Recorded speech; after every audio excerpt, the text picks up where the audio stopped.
Alright, so this is my new Schwinn AirDyne AD2 exercise bike. Bought it on Amazon, $400, delivered to the house. Getting it down the basement was a little work. It wasn't too bad. 72 pounds is all. I'm going to get ready to take it out of the box and see if I have the wherewithal to put this sumbitch together. It's called AD2 out of the box.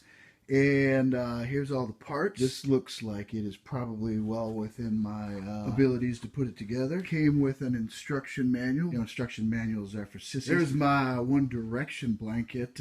Still pretty broken up about Zayn leaving the band and all, but I'm hoping to exercise my way through it. The seat, there's a seat. The reviews I've read is that the seat is really uncomfortable. I'll let you know. As far as tools that I'm supposed to need for this thing, they all come in this little kit. These are all my little parts right there. The only other recommended tools would be a knife and a pair of scissors. It was packaged pretty tight. That's probably to get it out of the package. Here's the body of the unit, and there's the arms, there's your roller legs, there's your pedals and your little foot strap so you can get a little pull on the upstroke.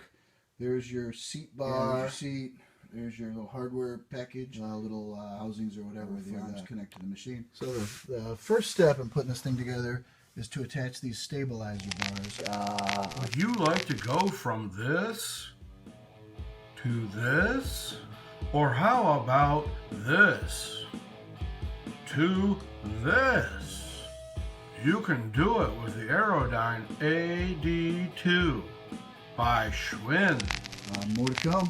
So the first step in putting this thing together is to attach these stabilizer bars in the front of the machine. Make sure that the wheels are outward facing on the front stabilizer bar. Now I'm installing the rear stabilizer bar.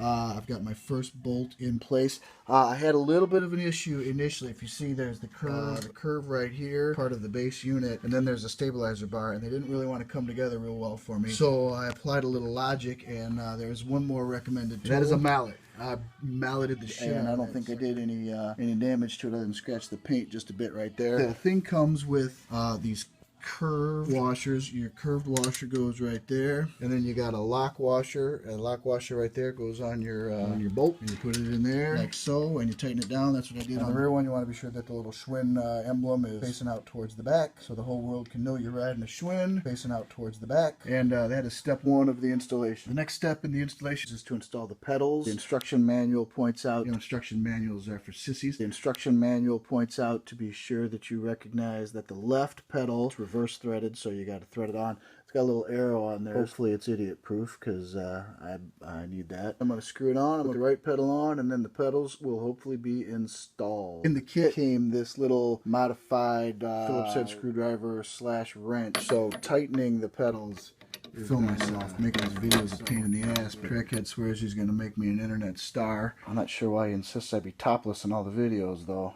The next step in this process is to attach arms, and it turns out these things that aren't just a housing, they're also a footrest. So that part right there, this part right here is a footrest, so that you can put your feet up there and only work your arms. So I'm working on the right side here, kind of slide that baby in like so. I did it wrong. And then this part here will spin it around. Line up the hole. This piece will go on like so, and then I'll use the washer, lock washer, and nut just like I did for putting on those stabilizer bars.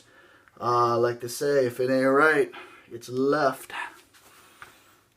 So I have temporarily misplaced one of these damn bolts, and I mean, like, I literally had it 5 minutes ago. I put the lock washer on it. There's the regular washer. It was here. And now it's gone. So I'm halted until I find this bolt, and it's getting on my nerves because it's here. It's here. It is here. Sure as anything, it's here. One of the potential problems that I have discovered with the unit while I'm assembling it is you got this big fan unit right there. And if that fan unit gets going really fast, and I wanted to slow it down by, say, sticking my fingers in there and stopping it. These little grates here are a little too narrow for me to get my big fingers in there. At any rate, until I find this bolt, I'm stalled. So I got my friend Vandelay, the ex-murderer Silva, trying to help me find this bolt, but neither one of us is having any luck, and he only speaks Portuguese, and he keeps trying to slap me in a rear naked choke every time I give my back. So I mean, this thing has just disappeared.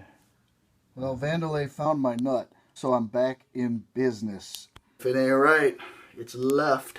Well, once I put the phone down and used both hands to put this thing on, it popped on. Piece of cake, no problem. Slides right in, looks like it belongs there. The next piece of the puzzle here is this cable, and this cable just got a little jack right there, and it plugs into a port, pop, like so, and you're in business. The next piece of the puzzle is to install the seat onto the seat pole. It has holes in the front, which will match up first. With that thing right so there. Just seat height. See, I got 3 holes right there on the top of the seat pole. 3 nuts on the bottom of the seat. Trying to do this shit one-handed is not working out.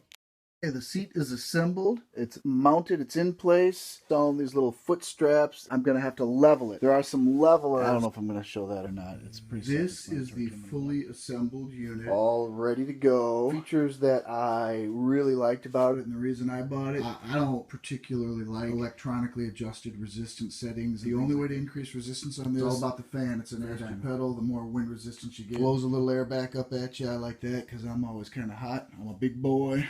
It's just simplicity. I like a simple exercise machine. This is a simple exercise machine. The fan is plastic. The housing on the fan is plastic. A lot of plastic parts. This is like a 10-year machine necessarily. But you know, like I said, it was around $400 delivered to the house. If I get maybe 3-4 years out of this baby, I'll be as happy as I could be. I'm going to take her for a ride here in just a few. It's mounted. It's in place. Alright, so this is my new Schwinn AirDyne AD2 exercise bike. Bought it on Amazon. $400 delivered to the house. Plastic. The fan is plastic. And there's the arms. There's your roller legs. You can get a little pull on the upstroke. And just slap me in a rear naked choke every time I give my back. I mean, this thing has just disappeared. The instruction manuals are for sissies. Well, Vandalay found my nut. Like to say, if it ain't right, it's left. Film myself making this video is a pain in the ass. TrackHead swears he's gonna make me an internet star. I'm not sure why he insists I be topless in all the videos though. More to come.